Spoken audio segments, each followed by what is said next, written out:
process է, բայց հանցագործությունը արդեն իսկ այն, որ սրբազանները նստած են մեզանում։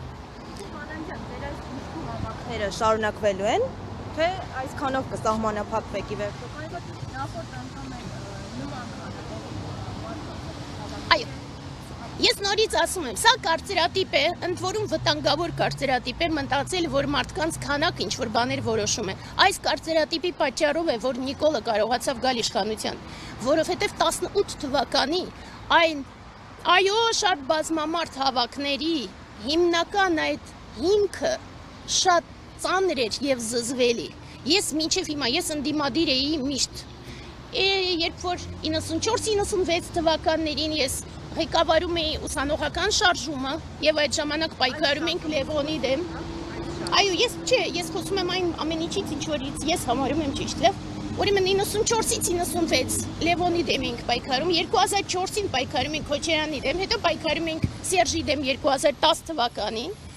մեծ բազմություններով։ 18 թվականի ես հիշում սարսափելի այն զանգվածը, որ դուրս էր եկել և ասում էր վայ հեսա Սերժի մաման մահանալու է։ Դա սարսափելի նողկալի էր, դա բազմություն էր ցավոք սրտի այո։ Դրա համար ընդհանրապես եկեք դադարենք խոսել բազմության մասին։ Մենք այստեղ ենք որպես հաջողություն կունենանք։ Ասեմ,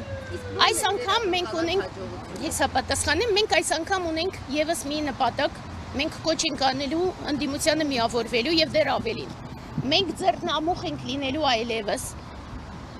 չեմ ասում կազմելու, բայց նպաստելու, որ ձևավորվի ազգային ճակատ։ Իրական ճակատ, այո, այս անգամ հույս ունենք։ Այո, ոչ թե մեզ միանա, իսկ ընդհանրապես ոչ։ Իրանք իրար միանան, պետք չէ որ մեզ միանան։ Մենք նման կոչ չենք արել եւ չենք անում։ Հիմա բոլորը ինչ որ ընդդիմությունում վախեցել են, սկսել են ինչ որ բաներ մեր մասին ասել, բացարձակ ոչ նորից ասում եմ, ոչ իրենց աթոռներն են մեզ պետք, ոչ իրենց կոստյումներն են մեզ պետք, ոչ մի բան։ Մենք ձեռնամուխ ենք լինելու ազգային ճակատի ձևավորման։ Դա նշանակում որևէ ձևով ոչ մի մարդ իրավունք չունի այժմ լռելու։ Եթե չեն միանում, եթե իրենք ակցիաներ չեն անում, եթե իրենք իրար մեջ շարունակում են ցավոք սրտի այս բառը ստիպված եմ օգտագործել, բայց կզվրթվել անընդհատ իրար մեջ պայքարել, կռվել եւ այլն, իսկ Նիկոլը այդ ամբողջ կռվի ֆոնին շարունակում է մնալ պաշտոնի, դա չի նշանակում, որ մենք պիտի կարողանանք մեզ թույլ տալ լուր նստել։ Սա դրա համար ես համարում եմ, որ այո հաջողության հասնում ենք։ Իսկ որևէ արձագանք նախորդ մենք հսկայական արձագանքներ ենք ստանում, այո։ Ընդդիմության կողմից Եվ ընդդիմության եւ իշխանության, այո։ Ցավոք սրտի դեռ բավականին ծանր են այդ արձագանքները, բայց համենայն դեպս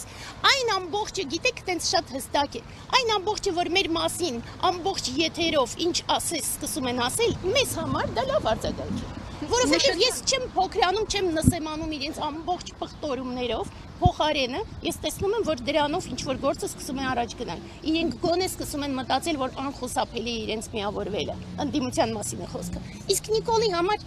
անխուսափելի է իր դատը, անխուսափելի է եւ ինքը շատ շուտով դատվելու է, վստահաբար։ Նշեցիք, որ ընդդիմադիրները վախեցած են ձեր նախորդ խոսքում։ Իրենք են ձեզ այդ մասին ասել, թե դուք եք դա Ոչ թե իրենք վախեցած են մեզանից, այլ իրենք վախեցած են, որ հասարակության մեջ այլևս հնչում է, որ իրենք պարակտված են։ Դա նշանակում է, որ իրենք հասկանալու են վաղ թե ուշ, որ իրենք պարզապես կարող են ձայներ չհավաքել առանձին կհավաքի Քոչարյանը վստահաբար, առանձին կհավաքի Պատիվոնեմը վստահաբար, առանձին կհավաքեն ովքեր են հիմա մեր ձևով, մյուսները կարող է քիչ-քիչ, բայց դա բավարար չէ։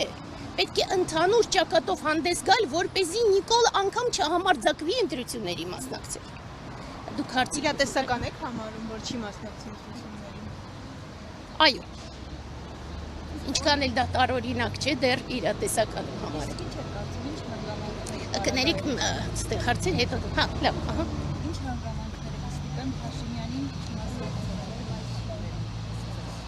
Առաջին հերթին հենց վստահաբար ընդդիմության միավորումը։ Եթե բոլոր ուժերը, տեսեք, մենք առանձին, ոնց որ անդադ ասում ենք, ես ցավոք սրտի նորից համարձակվում եմ պնդել, որ քաղաքական ուժերը, որպես քաղաքական ուժեր, այն ուժերը, որոնք այժմ կան դաշտում, որպես քաղաքական ուժ, ցավոք սրտի իրենց սպառել են։ Ես գիտեմ, որ միանգամից բոլորը սկսում են ասել, ոնց թե մեր այսինչ հիանալի ուժը սպառել են, բայց չեն սպառել իրենց մարդիկ, առանձին մարդիկ, որոնք որ այդ ուժերում կան։ Հիանալի մարդիկ կան բոլոր երևի թե այդ փոքր անգամ կուսակցություններում հիանալի անհատականություններ, ժամանակն է որ հսկայական, հիմա եթե ես սկսեմ օրինակ Հայաստան դաշինքից, որ վերջերս մեր հասցեին տարբեր բաները հնչեցնում տարօրինակ, այնուամենայնիվ իրենց մեջ կան Փայլուն մարդիկ, նույն Գեղամ Մանուկյան, նույն Արծվիկը Մինասյան, մի շարք այսինքն ինչ-որ հիանալի մարդիկ կան, պատիվում ունեմ Արմեն Աշոտյան հիանալի զարգացած պատրաստված մարդ է։ Մենք ունենք հիանալի մարդիկ տարբեր տեղերում։ Նայիրի Հոխիկյանը, Ստեփան Դանիելյանը, չգիտեմ, Դավիթ Հարությունյան նախկիններից, ու այդպես շարունակ, ես կարող եմ թվարկել այս պահին մի առնվազն 50 անուն ասել։ Եթե այդ մարդիկ ոչ թե ամեն մեկը իր կուսակցությունով հանդես գա եւ իր կուսակցության անունը առաջ տանի, այլ հենց հանդես գա որպես անհատ եւ միավորվելու փորձ անի, ապա միանշանակ իրենց կհաջողվի այս ամբողջը։ Պաստառները թողել եք այստեղ, թե Մենք այժմ 1 ժամանոց նստացույց ենք անելու այստեղ։ Նստացույցից հետո այսօր թողնելու ենք, գնալու ենք, իսկ այնուհետև այլ բաներ ենք նախատեսել, որ շուտով կհրապարակենք։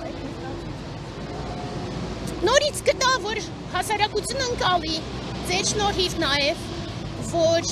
պետք չէ պասիվ մնալ, որ հնարավոր է պայքարել, եւ հիմա շատ ու շատ մարդիկ, սովորական մարդիկ, ովքեր որ չեն կարող պայքարել, որովհետեւ չգիտեն ինչպես պայքարել, բայց մեզ գրում են, որ իրենք պատրաստ են պայքարել ու պարզապես ձևը չգիտեն, ու եթե այդ ձևը իրենք տեսնեն, ապա միանշանակ դուրս կգան հանցագործ թշնամու դավաճանի դեմ։ Ես այսօր նորից ասում եմ, մենք կոչ չենք արել։ Եթե մենք կոչ անենք, ու դուք տեսնեք, որ ես կոչ եմ, մենք ձև ենք ցույց տալիս այ։ Հենց որ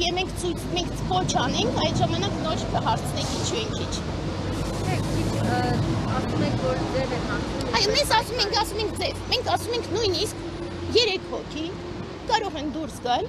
պաստառ նկարել եւ դուրս գալ պայքարի։ Ոնց որ օրինակ Միքայել Սրբազանի դատավարությանը կային սովորական մարդիկ, որ գրել էին ազատություն Սրբազանին, կամ մեկը գրել էր, որ այսօր Սրբազանը վաղը դու եւ այլն։ Հիանալի, պայքարի ձև։